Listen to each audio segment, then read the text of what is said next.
Il était une fois, dans un petit village africain, une jeune fille appelée Aïcha.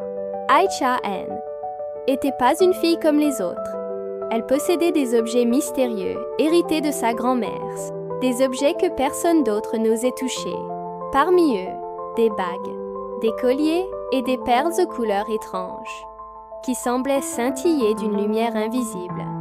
Chaque nuit, alors que la lune éclairait faiblement sa chambre, Aïcha fermait les yeux et, en portant ces objets, elle voyageait dans un monde occulte.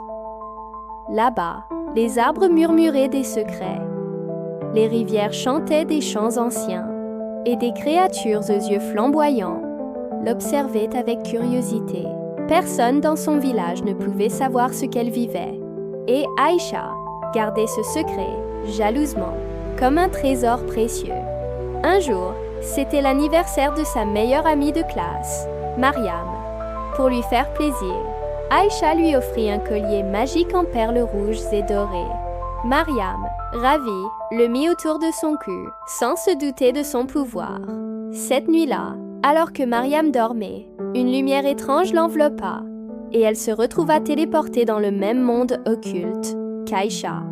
Des êtres mystérieux l'attendaient et l'initièrent dans leur secte secrète, lui transmettant des pouvoirs qu'elle ne comprenait pas encore.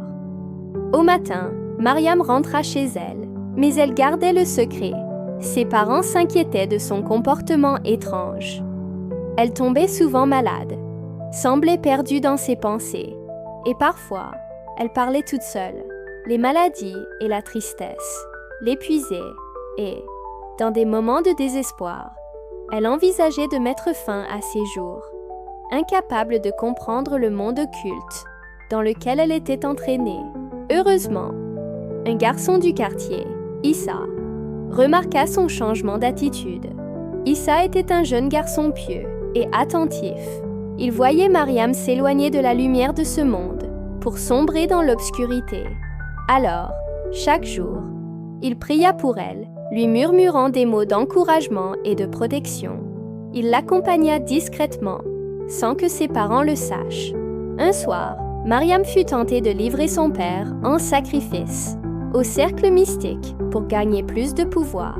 Mais au moment critique, la voix d'Issa résonna dans son cœur à travers ses prières. Ses mains tremblèrent, ses yeux s'ouvrirent, et elle comprit l'horreur de ce qu'elle s'apprêtait à faire. Avec un courage nouveau, elle rompit le lien avec la secte occulte et retourna dans le monde réel.